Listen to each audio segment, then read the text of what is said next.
Welcome back. Now, senior ANC leaders could face U.S. sanctions after the House of Foreign Affairs Committee passed a bill reviewing ties with South Africa.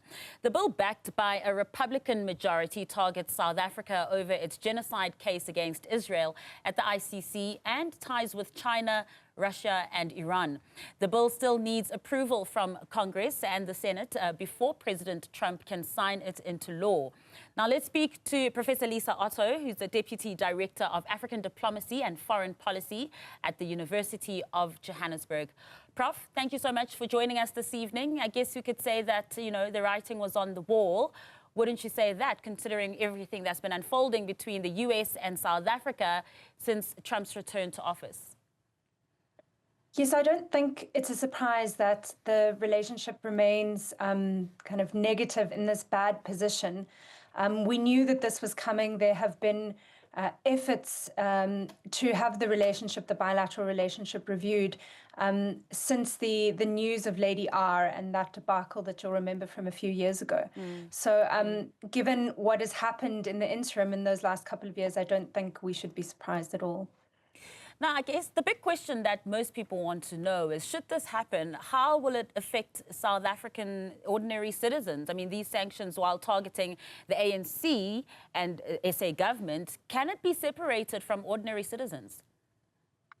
Well, I think the way that it will impact South African citizens is in terms of how South Africa is able to kind of rebuild the relationship. You'll know, of course, that we don't have an ambassador in Washington at present. The special envoy that has been appointed has also not actually had access to policymakers in Washington. And then if you were to add to that sanctions on ANC officials, that would make it even more difficult for this relationship to be salvaged, which would then in turn make it more difficult for us to negotiate things like trade, which is obviously a big topic of conversation at the moment, particularly in light of our status as, an AGOA partner. So I think we can see those kinds of downward consequences there for our economy if ANC officials don't have access to Washington. And a good example we have is, of course, our neighboring country as well, Zimbabwe, who's faced those kinds of sanctions as well for now 2 decades, and economically not doing so well either. Yeah, and I think there tends also to be this expectation that allies of the United States should follow in a similar way. I think largely Europe and other actors within the global north have recognized, I think what's really at play here, recognized the politics that underlies all of these kinds of tensions. But I think it also places then South Africa's position within the broader international system, I don't want to say at risk or in question, but it does add a little bit, cast a little bit of a shadow. Considering that point as well, that, it's a different geopolitical climate that we're facing right now than 20, 30 years ago, and also considering the kind of leadership that Donald Trump has shown when it comes to trade, tariffs and policies as well. Do you think that the rest of the world will then not go and follow suit, even though he has made it very clear that there needs to be one club and another club, either you're with us or you're against us? And will that kind of approach work in 2025 when you have strong ties already as South Africa with the EU and other parts of the world too? I think it's so difficult at the moment, given the kind of fluidity and just how volatile global politics and geopolitics is at the moment, to make kind of predictions that are likely to last particularly long. But what I would say is that I don't think that President Trump's style of negotiation is necessarily resonating with everyone. So we have seen, for example, the EU has announced retaliatory measures, that it's willing to take these retaliatory measures that would affect $93 billion worth of trade. I think also we've seen that in this kind of realignment that's taking place, Ursula von der Leyen and President Costa have been in Japan, they've been in China. And indeed, we had that visit to South Africa earlier this year. So I don't think think that it will necessarily mean that states follow suit, but rather what is going to happen is that there might be more strategic realignment in considering who are partners that we can trust, that we can work with, that are predictable for us. Because I think one of the great frustrations in capitals around the world at the moment is that the Trump administration is unpredictable, and it's oftentimes unclear what Trump actually wants. Yeah, and as you're speaking about more strategic realignment as well, while it may obviously will have a pinch on the economy too, do you think it won't be as dire, and not to make you look into a future bowl of sort, but would it then cushion that fall?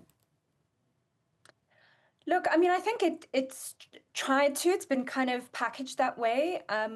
Of course, while the EU is an important partner, it's still by no means, quite as important or as large. But, there's some South African commentators that also say that maybe being booted out of AGOA would be a positive thing for us, that allows us to take a little bit more agency within our economic diplomacy and the structure of our economy, needing to deal with these kind of big challenges that we face within our kind of socioeconomic landscape.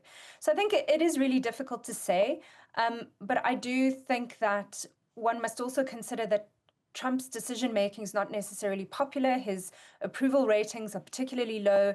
There are midterm elections to look to as well. So is this pressure on the Republican Party in the United States, and the potential for somebody like Elon Musk to fund a third party, does that create sufficient domestic pressure to see some policy changes from the United States or not? It's all really difficult to tell at this point. Yeah, that would be interesting indeed, having a third party too. But also, you're mentioning Trump also being an unpredictable leader as well. And on the side of South Africa, has the state, in your opinion, done enough to prevent this? And was it even avoidable in the first place because of these kinds of unpredictable moves that have been going on? So regardless of, like, for instance, the facts brought to him on the white genocide that is not happening in South Africa, they're still continuing with that rhetoric as well. So is it a case, Prof, of you're damned if you do, you're damned if you don't? There was not much that the South African government could have really done to prevent this, or particularly, specifically, the ANC political party?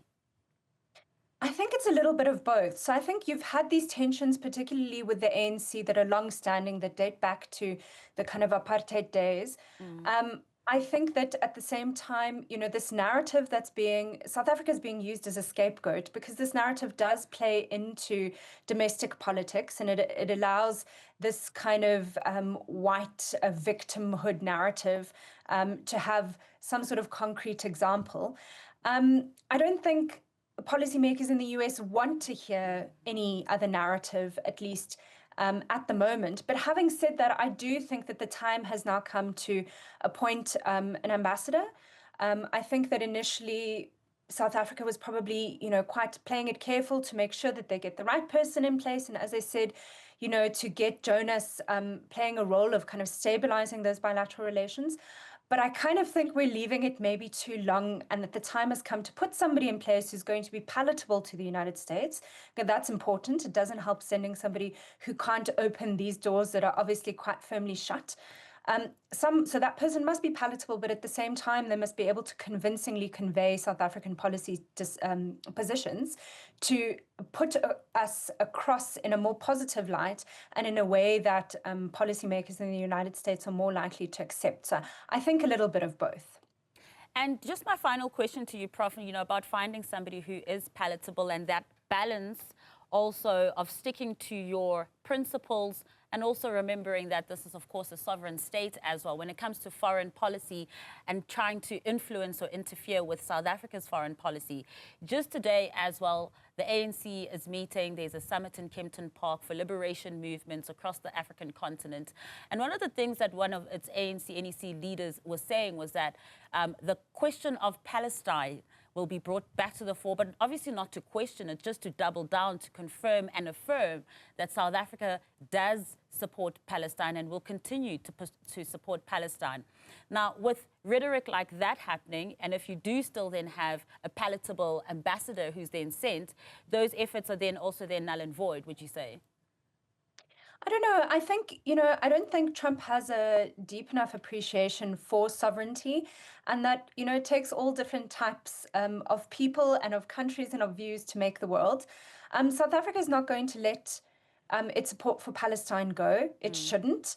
It's certainly on the right side of history. And I think it's notable that the person that brought this bill before the House committee has actually been known to be quite substantially sponsored by the American-Israeli PAC. Yeah. So there's Israeli money sponsoring that. So I think we have to understand what's underlying all of these things.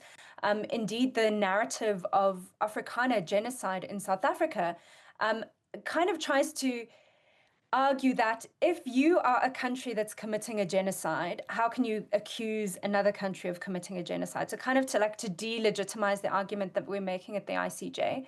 I don't think it's reasonable. We have to stand our ground on our policy positions, but I do think we need to communicate them more clearly. So just because we advocate for multipolarity, just because we don't want to necessarily see hegemony by a single power, doesn't mean that we're anti the United States or that we're pro-Russia or pro-China. Ultimately, it means something else, is that we see space for all of these different countries and configurations, but we just want a more equitable order that gives smaller states and states that have been vulnerable for various different reasons, including colonialism, more of a seat at the table, a bigger ability to be able to choose and carve out their own future. And that's ultimately, I think, what South Africa's foreign policy position is. We just need to be able to get others to understand that that's what we're saying. Professor Otto, such a pleasure to hear your insights. Thank you so much for joining us this evening.